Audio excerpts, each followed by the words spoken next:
Alright guys, hey, how you doing? Welcome back. So this is why I like to stay up to date with articles and check out different articles in the morning and at all times, actually, at all times. So Migration Pact, does UN intentionally hide information? Former lawyer Andre Soros, who has worked for 40 years at the UN, told Sputnik that it was not possible to have a look at the text of the agreement signed in Marrakesh. According to him, the information has been deliberately hidden in order to not undermine the signing of the agreement. Andre Soros is wary of the consequences that the agreement could have for the signatory states. Mr. Soros has worked for the United Nations for 40 years and took part in the establishment of the International Criminal Tribunal for Rwanda, the ICTR. Lawyers first criticized the lack of transparency by the United Nations in this case, as the agreement had remained a mystery until its adoption. Moreover, Mr. Soros thinks the UN had an interest in not giving out too much information so that the project would not be rejected along the way. That sounds about right. The expert believes this is not an accident and some information had been intentionally left out. For 40 years I've been working with UN documents using the UN library and its services, and I couldn't access the document. Some researchers from the UN library as well as some journalists told me that they themselves had trouble finding the text of the agreement, he told Sputnik. According to a lawyer, this was done intentionally in order to avoid any questions.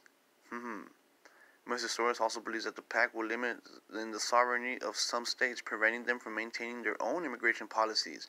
In particular, this will be the case for Canada, a state that is recognized for its great naivety in international forums. The expert believes that Canada will be one of the first countries to suffer from the new agreement. Not only is Canada already receiving a lot of migrants, but it has long aspired to embody progress on the international stage.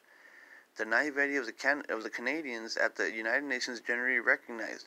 Everyone at the United Nations knows the Canadians are always the first to support such good deals and pay the price afterwards, Soros said.